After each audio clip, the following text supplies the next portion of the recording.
There we go. Okay, it's all you. Awesome. So I'm up. Yes. You are up. Okay. Thanks for joining us. Thank you. I'm excited to be here. I always listen. I will talk your ear off about this horse. So I might rush through the presentation a little bit just to make sure that I can get it all done. But if you have any questions, I'm excited to just have talk to you as long as you want to, which is really good. Have any of you guys read the book on Sgt Reckless? A lot of this, you'll see these pictures all come in my book. So these are my two books that I've done on the war animals and also Sgt Reckless.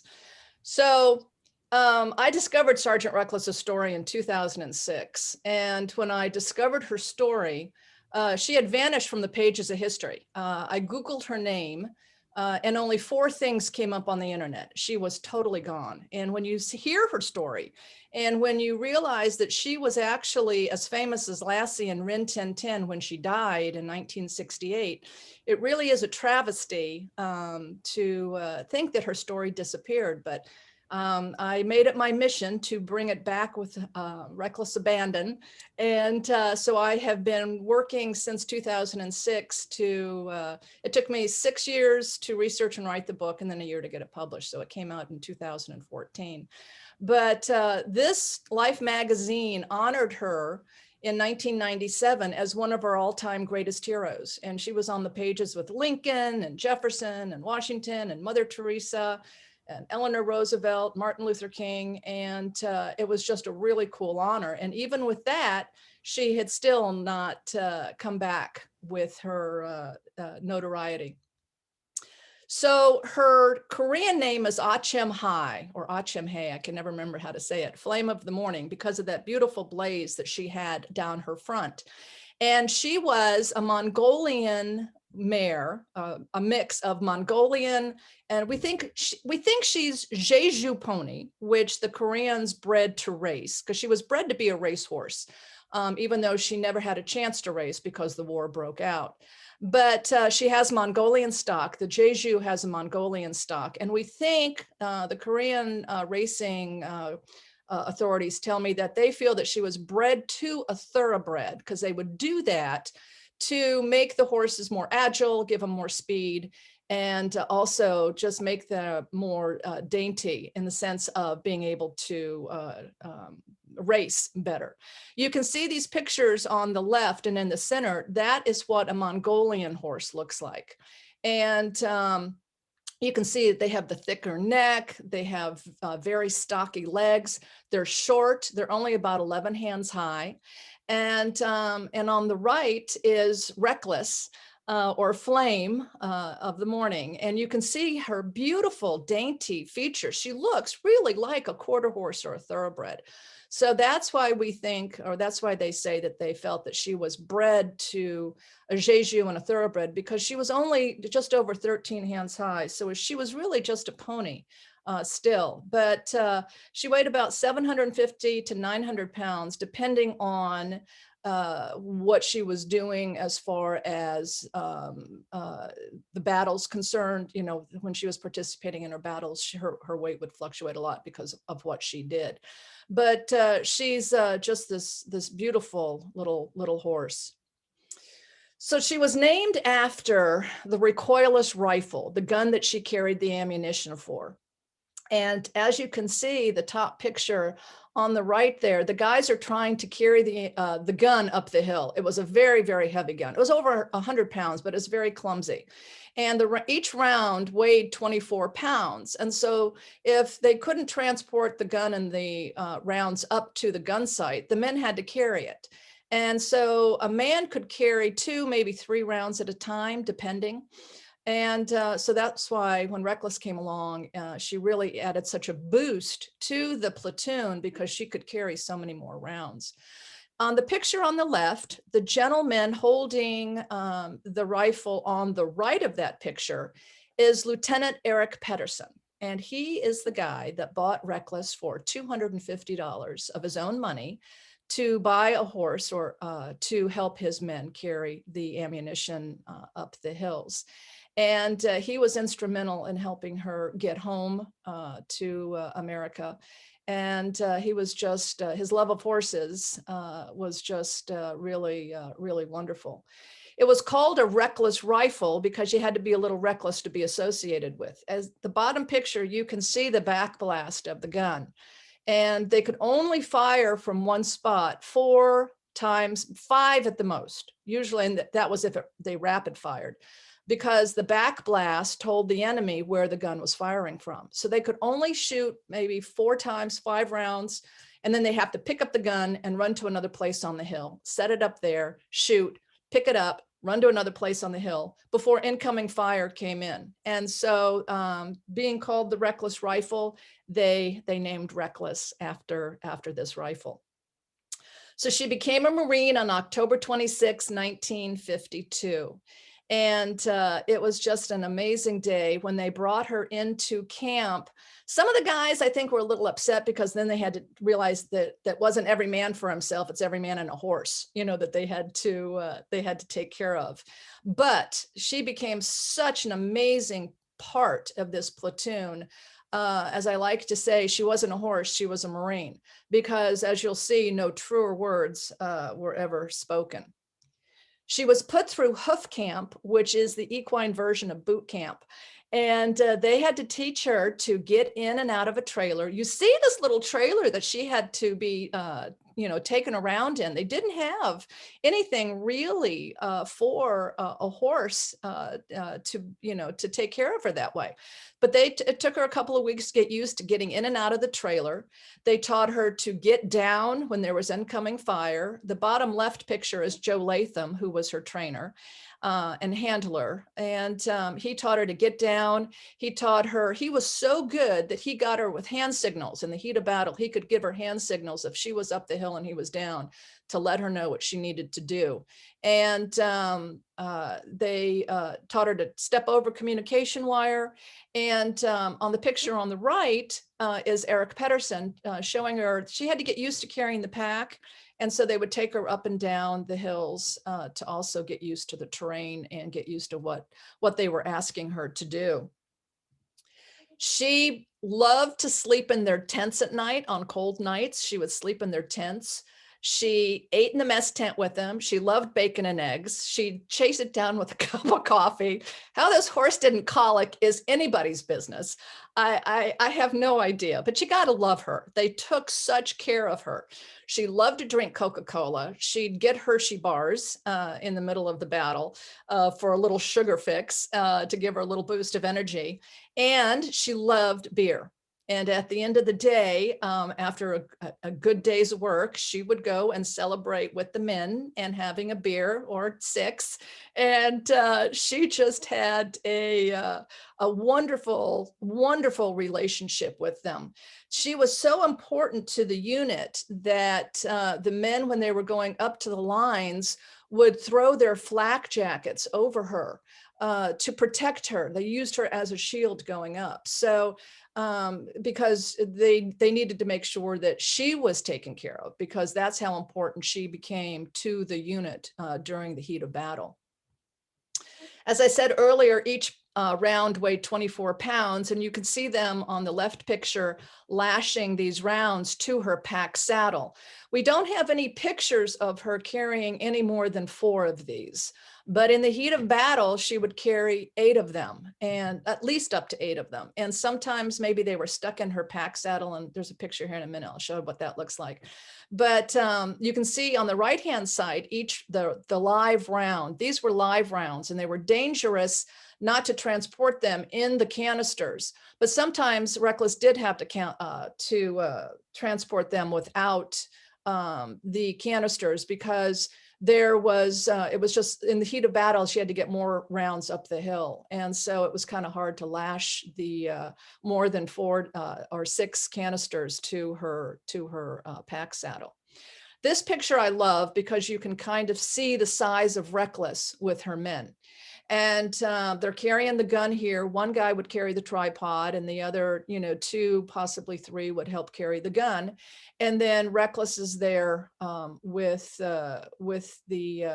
some rounds in her pack saddle. And you can see the picture's a little deceptive, but you can see her back. She's just very, very tiny. And so I love this picture. This picture was actually in the command diaries, showing her with her squad. So as I mentioned, sometimes they would stick the rounds right into her pack. And these pictures, you can kind of see them sticking straight up. And it was very dangerous because if shrapnel, in the heat of battle, the rounds would collide with each other and rain down on the troops. And so in the heat of battle, she could have easily had a piece of shrapnel fall into the pack saddle, and that would be it. The rounds could explode. Or if they banged too hard to each other, that could also detonate one of the rounds. So it was a very dangerous way to haul these rounds, but sometimes they had to, because it was just a necessity. But I want you to notice the hat that she's wearing in all of these pictures. She hated that hat. She absolutely hated the hat. But on the left-hand side, you can see the Australians, when they heard about her heroics and what she was able to do in battle, they presented the men with their bush hat. And it was a very big honor for them to get this. And so they cut the holes in for her ears to stick out. And she hated it because it tickled her ears, for one. And then every time she wore it, the guys would laugh at her. And then they take pictures of her, and then they laugh more, and all this. And so one night, after a few beers and everything, and they said goodnight to Reckless, she took the hat off the hook and she ate it. The only thing that was left was the hat band. And because she never wanted to be pictured in that hat again. So it was really kind of cute. But on the right-hand side, you could see that here she's stringing communication wire. And it said that she could string more communication wire than 10 men because of what she was able to do. Just kept walking along the hillsides and helping string that. So her baptism of fire came in late November 1952. And the men absolutely had no idea how she was going to react to the noise, because they couldn't really prepare her for it. And so in the heat of battle, they took her up to the guns, and it was her handler was a gentleman named Monroe Coleman. And he had her by the head. And it said that the first time the gun went off, she went straight up in the air. She had 6 rounds on her back that time, and which is over 150 pounds of ammunition. But also with the pack saddle, it was closer to 175. But she went straight up in the air off of all 4s. And so he got her controlled, and he was talking through her ear and said, "It's okay, we got you, good job." Round goes off again. She goes straight up in the air again, not too high that time, but still. The next round goes off. She just jerked quite a bit, but didn't jump.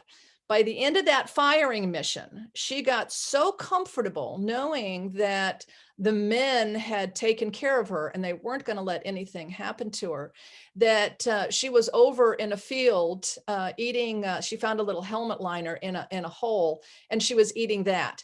You will find that her appetite was absolutely crazy. And she would eat virtually anything that she could get a hold of.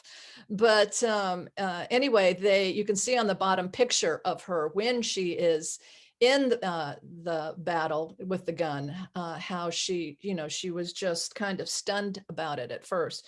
But she became so battle tested. It was amazing, her ability to adapt to the noise, to everything else as well.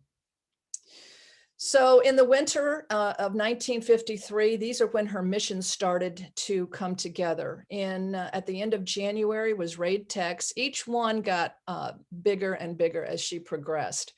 She made 15 trips up to the guns. She was led up to the guns 15 times, carried 94 rounds, which is over 2,000 pounds, and averaging 6 rounds a carry. And then in February, a month later, she had another big mission with Operation Charlie. And here she made 24 trips, carried 144 rounds on her back, again, averaging 6 rounds a carry. And, you know, with each time the distance, this time she walked about 20 miles going up and down the hills. And as I said, if they couldn't get the trucks up there, she would have to make these journeys being led up to the gun sites. And so both of these got her ready for her biggest battle, which was the Battle of the Nevada Cities. And she was helping support the Battle of Outpost, Vegas. This battle was a 5-day battle. It started on March 26, 1953. Reckless's day actually began the next day, but when this battle started, 3,500 Chinese and communist North Koreans descended on the outposts in the Nevada cities. You had Outpost Vegas, you had Outpost Reno, and Outpost Carson. And they were called the Nevada cities because it was a gamble if the men could hold them. Only 45, 50 men were on the outpost at a time. And you can imagine, it was like it was said they were swarming down like ants onto these outposts. And they were spread out. The attack was spread out along the line, hitting all of the outposts at the same time. So you couldn't help defend one of the other outposts because you were too busy trying to save the outpost that you were on.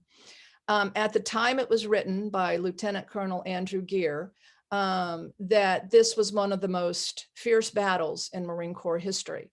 And when you think, when you're looking back at battles like Belleau Wood in World War I or Iwo Jima in World War II, you think of those battles with the Marines and imagine that this battle was as fierce as those. And it's really hard to imagine that this little horse was right in the middle of all of that. Her finest hour came the next day and continued throughout this whole battle. She made 51 trips, round trips, up to the guns, most of the time by herself. She was led up the first few times, but the battle became so fierce that it was every man for himself. And so they would load her up with 8 rounds, that she averaged 8 rounds a carry. They would load her up with her ammunition. They would give her a slap on her rump. She would go up the hill by herself. She'd get to the firing site. They'd unload her, give her a slap, and down she'd go to get reloaded. And this went on time and time again all day long. 51 trips she did this. She walked over 35 miles up the steep hills and across open rice paddies, being inside of the enemy. There was so much incoming and outgoing fire, 500 rounds a minute were coming in to this outpost in this area that she was protecting. And it was so much of it that on the radar screen, it was a blur. They couldn't tell what was coming or going. It was just a blur. And the rounds would collide midair and rain down on the troops like fireworks. And on one of the men that saw her in action this day, Sergeant Harold Wadley, he wrote that there must have been an angel riding the back of that mare that day, that she survived it. And all he could remember saying is this small, struggling little mare crawling, trying to get up the hill, loaded down with this ammunition. And in the firelight, he said it was just like this image, just, basically crawling up the hill by the end of the day. And she was wounded twice in this battle. She got hit in the forehead and then the left flank. She never stopped. They took care of her wounds, but it didn't cause her to stop. And she even carried a few wounded off the battlefield. Don't know how many exactly she carried, but in my book, I have instances of at least 3 or 4 verified times that people saw her carrying wounded. As a matter of fact, one of the guys that was wounded in Korea came to pay her a visit when she was at Camp Pendleton. And he came to thank her for saving his life. And he was in a trench, and he came around the trench, and there was a Chinese guy in the trench, and he was bayoneted in the neck. And the guy unloaded his revolver into the enemy and, killed him. And when he fell back, he pulled the bayonet out. So he's got this protrusion, this horrible wound in his neck. They were able to pull him out. Reckless was there. They put him on the back of Reckless. She took him down the hill, and it saved his life. And so he went to Camp Pendleton to thank her for saving his life, which I just thought was a great, great story. Because she was so good at what she did, that battle essentially broke the spine of the enemy, because you can imagine it was going back and forth for days. And finally, we were able to push the enemy back, and we were able to take over all of the outposts after they had fallen over the course of time during that battle. And so the war ended on July 27th, 1953. And this gentleman that is celebrating with a beer is Lieutenant Colonel Andrew Gere. And he is the one that became her, really, he was a writer. He was a big writer in his day. He wrote The Sands of Iwo Jima with the movie that starred John Wayne. He was good friends with John Wayne. He wrote several books on he was really just a great writer and very, very popular in his day. And so he's the one that wrote the original book on Reckless. And but he saw her story, and he took her, and he was the commanding officer of the 2nd Battalion, 5th Marines, and saw what she did. And he's the one that really got her story spread and really took her under his wing. So after the war ended, all of her guys started going home, and then new guys would come in. And so Reckless was still on the hills of Korea. And they decided, because she had been promoted up the ranks for all of the great service that she did, on April 10th, 1954, they promoted her to sergeant in the Marine Corps. It's an actual promotion. The gentleman on the left, pinning the stripes on her, is General Rand McCall Pate. And he would eventually become the commandant of the Marine Corps. And so what I love about this, though, if you look, they built a stage in Korea for this ceremony. And they treated her as if she was a Marine. And, they paraded her in front of the troops. They made a blanket for her. The guys pitched in and made a blanket for her so she could be, presentable and be there as her uniform at this ceremony. And it was just a wonderful day, and a great morale booster too for the guys that were there. So about a week later, this article in the Saturday Evening Post appeared, written by Lieutenant Colonel Andrew Gere. This was the first time really that Reckless hit mainstream media. And it was a beautiful story. And this was the picture that was in the Saturday Evening Post. I actually have the article. It's a great article. And the last paragraphs of that article said that she was stranded on the hills of Korea and she couldn't get home. And there was a national outcry to get her home. And so Andrew Gere put up $1,200 of his own money. A shipping line in San Francisco read the story and offered her free transportation if they could get her to Yokohama, Japan. And they would transport her for free, except the Marine Corps Gear put up the money for her feed and a stall on the ship. And so they finally were going to be able to do this. And on October 17th, they were able to have a rotation ceremony for her. And I love this. Look at the band. I mean, seriously, look at the band. In Korea, I want to know where they got all these instruments. It kills me when you think about this. But they had this beautiful rotation ceremony for her before she left, as she left Korea. And so they got her to Yokohama. They got her on the ship, and she lands on American soil on November 10th, 1954.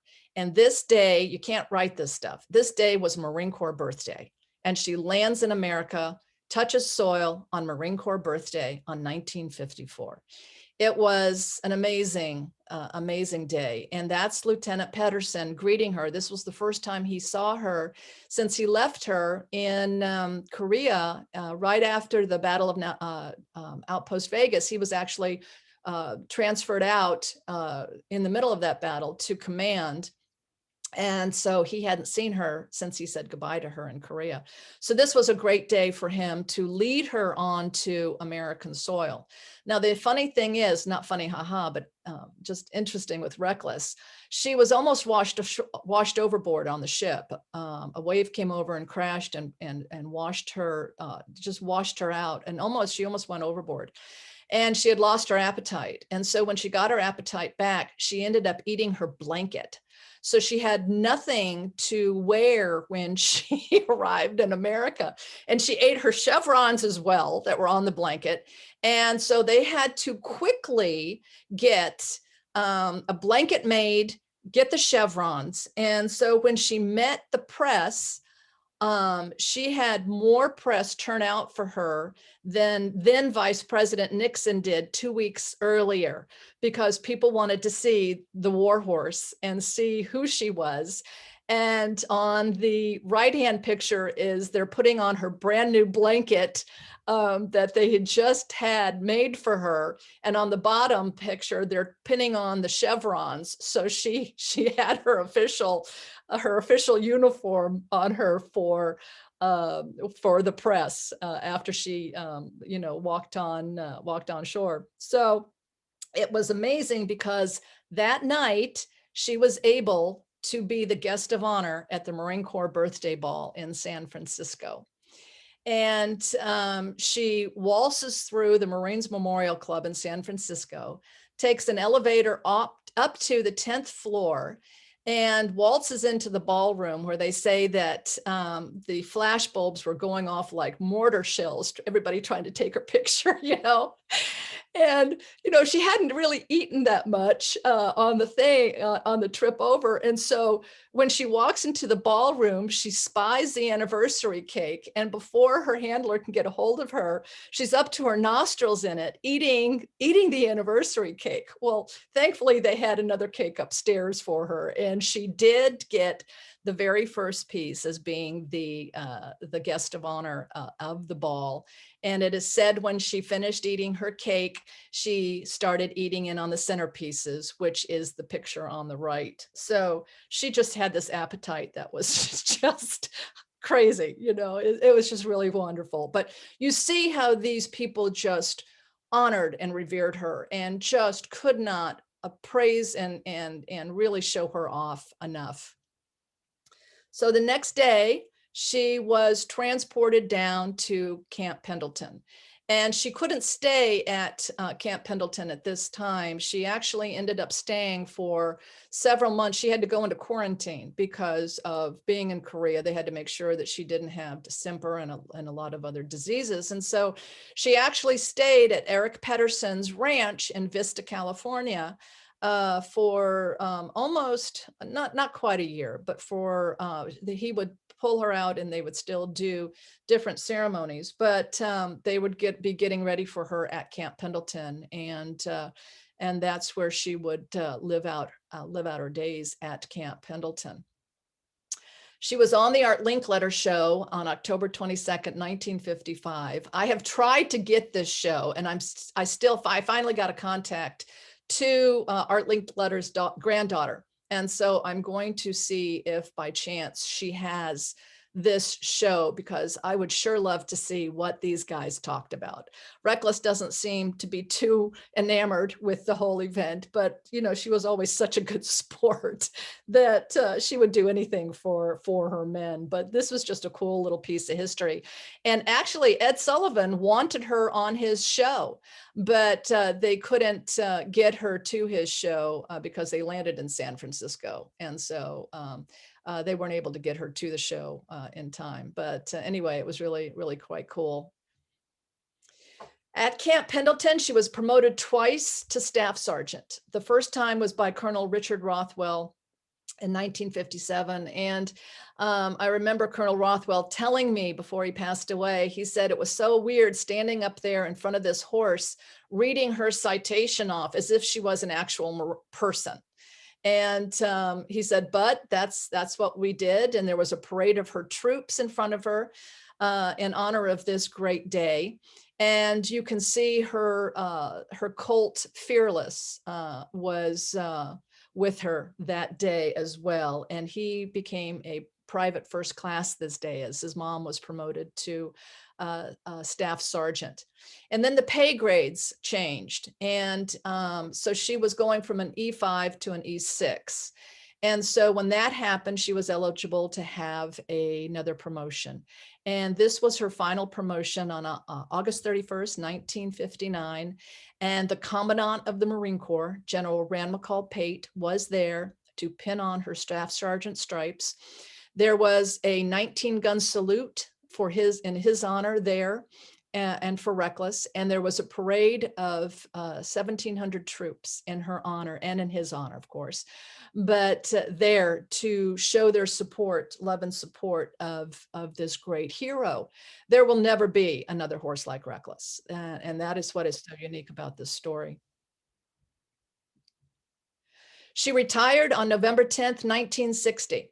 And the gentleman handling her here, this was the first time he was able to handle her. And he said it was really interesting when she was paraded in front, all of the troops in this ceremony. She looked back and just gave a sad little whinny, like, I don't want to go.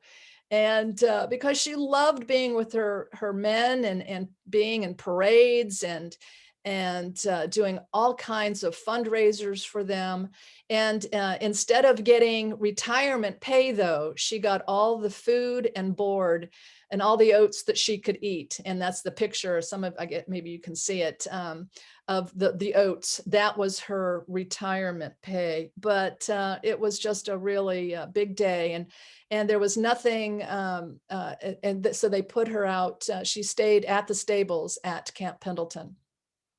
She had 3 colts, Fearless, Dauntless, and Chesty.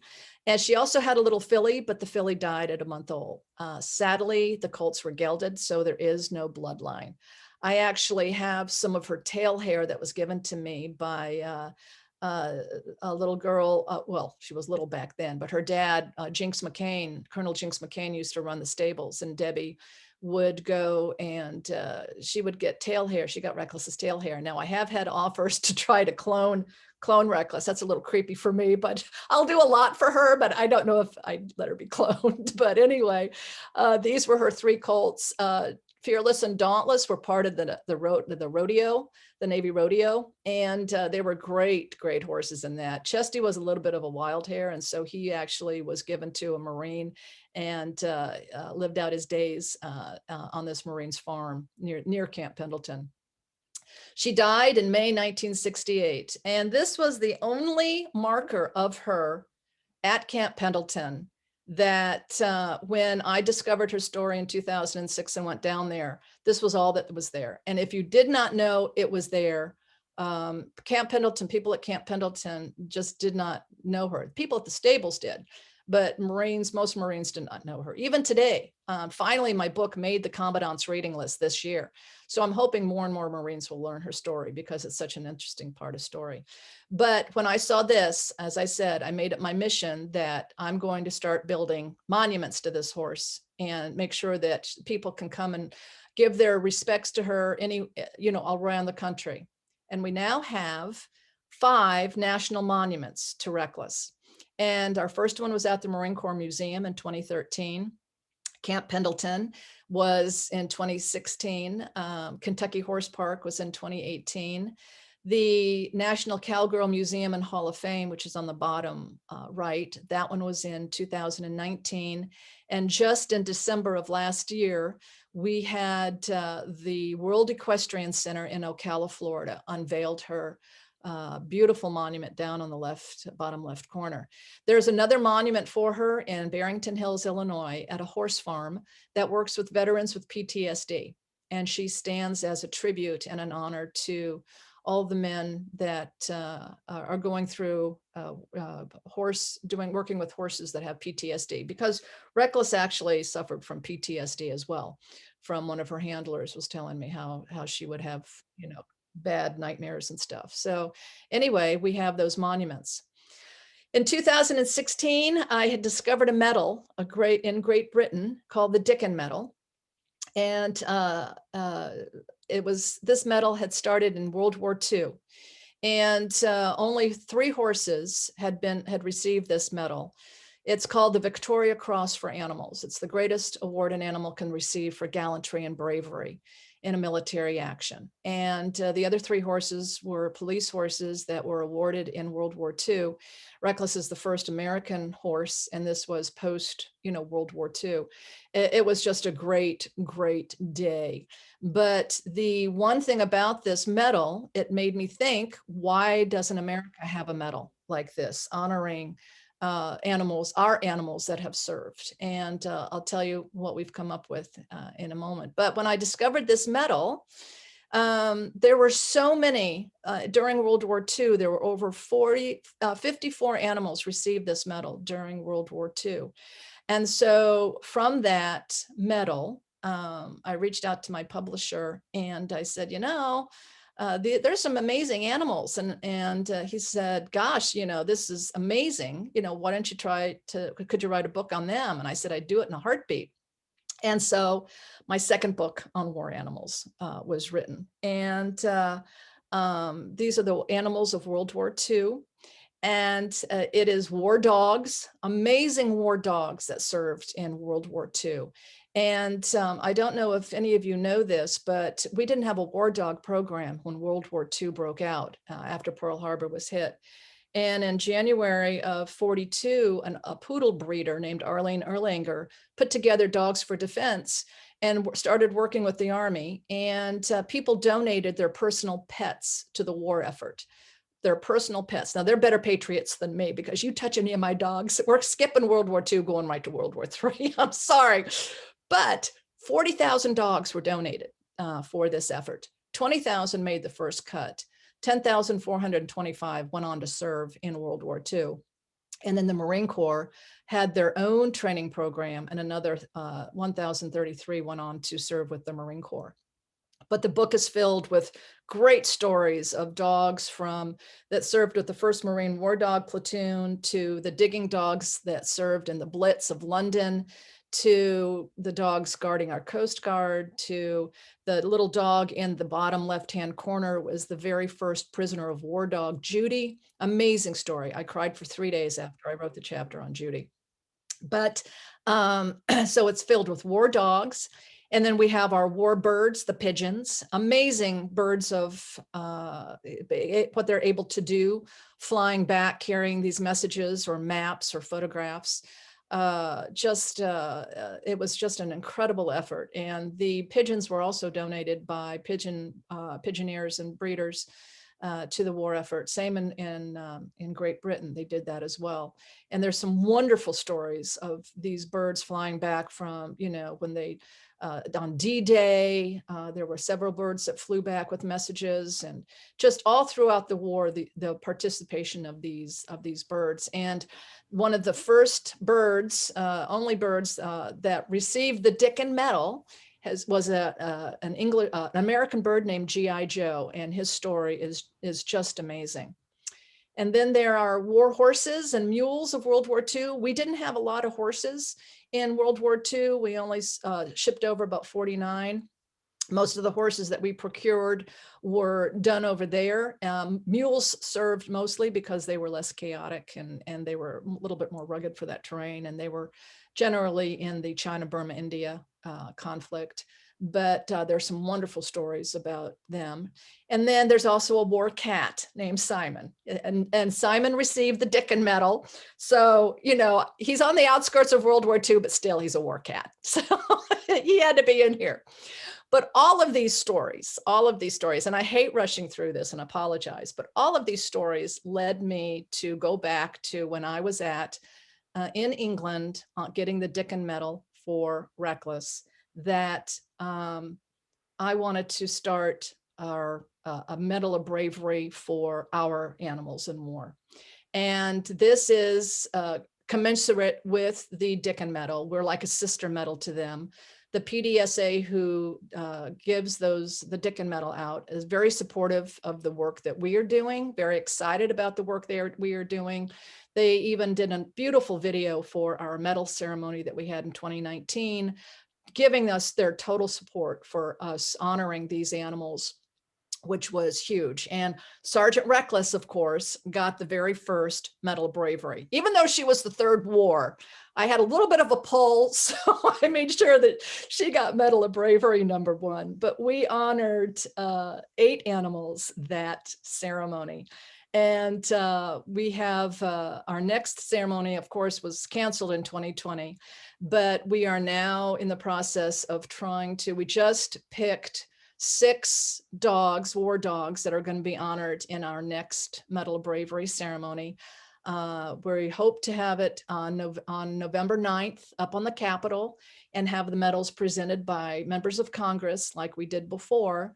And so fingers crossed that this happens, because it's just an amazing, amazing way to honor these animals who had no voice and had no choice, but served just as heroically and valiantly as their handlers did. And I love this picture because the gentleman down on the left with the microphone is Mike Mason. And Mike Mason served with Reckless over in Korea. He was there after the war, but he was there in 54. And Mike always participates in any event that I have in the Washington, D.C. area honoring Reckless. And that other gentleman on the right is former Senator John Warner. And he was there to help us launch this amazing ceremony and this medal. This year, we're adding a new medal. It's the Distinguished Service Medal for those that don't really qualify for a military action, but did something, had just a great record of distinguished service. And so we'll be honoring giving 3 medals of bravery and then 3 distinguished service medals. And the dogs are amazing who we are honoring this year. And then finally, this has all prompted us to want to do a war animals museum. And of course, we'll have traveling exhibits with this, but we want to show people how the history through the eyes of the animals. And it's a great, great way for kids to learn about history, because you can't help but love an animal, and see them through these amazing battles that they've been through, or what service they performed. And it's so empathic and loving. And so we want to have the museum hopefully in Washington, D.C. But as I said, we will have satellite displays and exhibits in museums all around the country if we can. And so this is my big dream here. But so we'll see. It's just a very exciting endeavor to be on and trying to honor these incredible animals that have served in war and peacetime. So that's pretty much it. And if you want either of my books on Sgt Reckless or my War Animals book, you can either email me at sgtreckless.com. They're available on Amazon. Also, either one of my websites at sgtreckless.com or waranimals.com. I have both of the books up there, and you can see them there. But that's pretty much it. So if anybody has, I'm sorry I threw so much at you. I don't know how long my time was here, but if you have any questions, please let me know. Okay, please ask away. So. Well, Robin, I'd like to thank you. What a fantastic program. Thank you. Oh my gosh, thank you.